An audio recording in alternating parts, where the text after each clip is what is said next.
AICC Congress कार्यालय में संयुक्त प्रेस वार्ता कर कांग्रेस अध्यक्ष मल्लिकार्जुन खड़गे, राज्यसभा सांसद सोनिया गांधी, सांसद राहुल गांधी ने पत्रकार को संबोधित किया और केंद्र सरकार पर हमलावर रुख अपनाया और कहा किस तरह से केंद्र सरकार विपक्ष को खत्म करने पर लगी है और भ्रष्टाचार चरम सीमा पर है। एक महीने पहले कांग्रेस पार्टी के सारे खाते फ्रीज कर दिए गए। हम चुनाव कैसे लड़ेंगे, कैसे कैंडिडेट्स को सपोर्ट कर पाएंगे। आज हमारे पास रेलवे टिकट लेने के पैसे नहीं, चुनाव प्रचार करने के पैसे नहीं है। यह दिखाता है संवैधानिक एजेंसी का इस्तेमाल करो और विपक्ष को खत्म कर दो। हिंदुस्तान सबसे बड़ा लोकतांत्रिक देश है, ये झूठ है। हिंदुस्तान में विपक्ष को खत्म करने के लिए ईडी, आईटी, सीबीआई का इस्तेमाल कर रही है। Funds collected from the public are being frozen and money from our accounts is being taken away forcibly. However, even under these most challenging circumstances, we are doing our very best to maintain the effectiveness of our election campaign. On the one hand, there is the electoral bond issue mentioned by Congress President Kharge, which has been declared unconstitutional by the Supreme Court. The electoral bonds have benefited, as everyone knows, the BJP hugely, massively. On the other hand, the finances of the principal opposition party, the Indian National Congress, are under a determined assault. This, we all believe, is unprecedented and undemocratic. So, we are unable, as the biggest opposition party, we are unable to take any action. There is no action we are able to take. We cannot send our leaders anywhere. We cannot book advertisements. We cannot do anything. What else is it if it's not an assault on democracy? Thank you.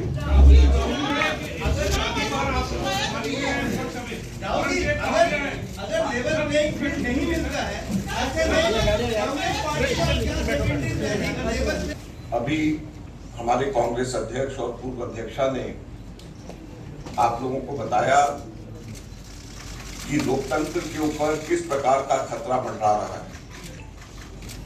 किस प्रकार से Congress party के bank खातों के ऊपर हमला हुआ और ये कोशिश करी जा रही है कि फाइनेंशियली कांग्रेस पार्टी को पंगु बना दिया जाए। ये केवल कांग्रेस पार्टी के खातों पे नरेंद्र मोदी सरकार का हमला नहीं है, बल्कि भारत के लोकतंत्र पे हमला है। अगर प्रमुख विपक्षी पार्टी वित्तीय तौर के ऊपर पूरी तरीके से पंगु हो जाए, कोई कार्य नहीं कर सके, पब्लिसिटी के ऊपर पैसा नहीं खर्च कर सके, कैंपेन के ऊपर पैसा नहीं खर्च कर सके, अपने कैंडिडेट्स को पैसे नहीं दे सके, तो फिर चुनाव किस बात का है। और चुनाव की घोषणा हो चुकी है। पिछले एक महीने से हमारे अपने बैंक अकाउंट्स में पड़े हुए 285 करोड़ रुपए का हम इस्तेमाल नहीं कर पा रहे।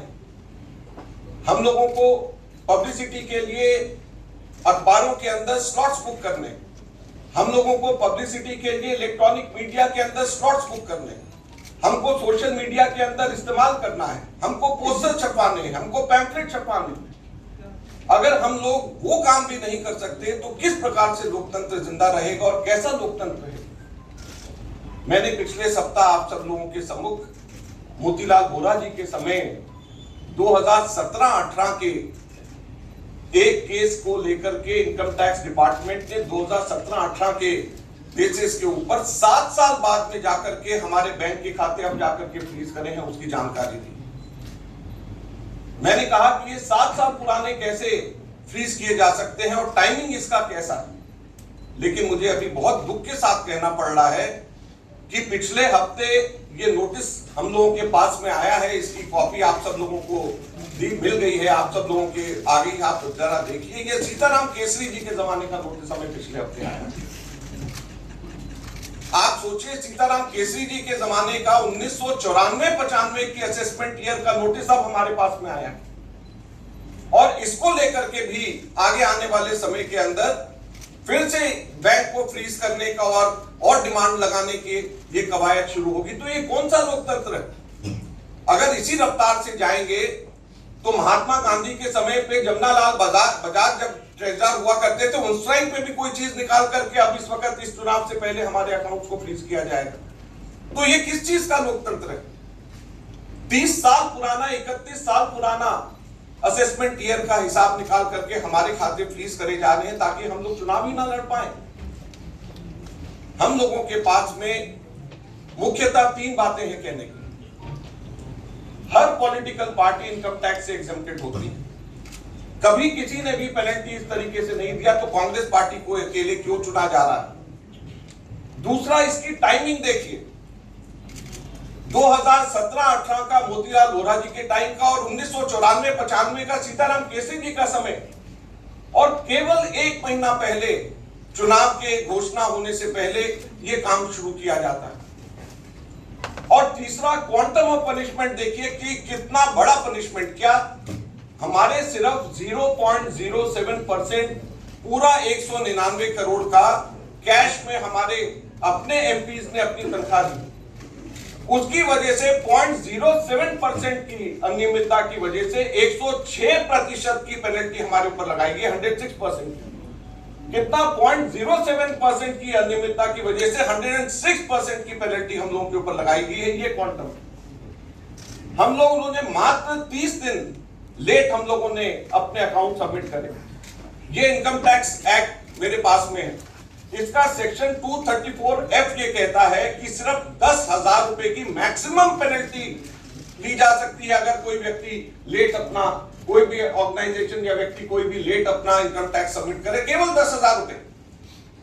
और हमारे ऊपर 210 करोड़ रुपए का 210.25 करोड़ का 210.25 करोड़ का लियन मार्क कर दिया गया। 10,000 की सिर्फ पेनल्टी, सिर्फ 0.07% का हमारा टोटल अकाउंट में से कैश के अंदर लिया गया। ये कहां का न्याय? 115 करोड़ रुपए फोर्सफुली हमारे बैंक अकाउंट से इनकम टैक्स ऑफिसर्स ने बैंक मैनेजर्स के पास में जाकर के सरकार को ट्रांसफर करा दिया। आज इस प्रेस कॉन्फ्रेंस में हमारे नेता पूर्व अध्यक्ष श्रीमती सोनिया गांधी जी और हमारे पूर्व अध्यक्ष श्री राहुल गांधी जी और मंच पे बैठे हुए हमारे पार्टी के ट्रेजरर, सेक्रेटरीज और दूसरे साथी, ये विशेष प्रेस कॉन्फ्रेंस है। मैं क्योंकि ये पहली बार हमारे नेता इस चंद इश्यू पे कहेंगे और राहुल जी भी अपनी बात आखिरी में रखेंगे। मैं एक आपका समय 7-8 मिनट लूँगा और बाकी डिटेल्स में कुछ कहना है उसको टेक्निकली हमारे ट्रेजरर आपसे संबोधित करेंगे। दोस्तों, ये तो 18वीं लोकसभा के आम चुनाव की घोषणा तो हो चुकी है।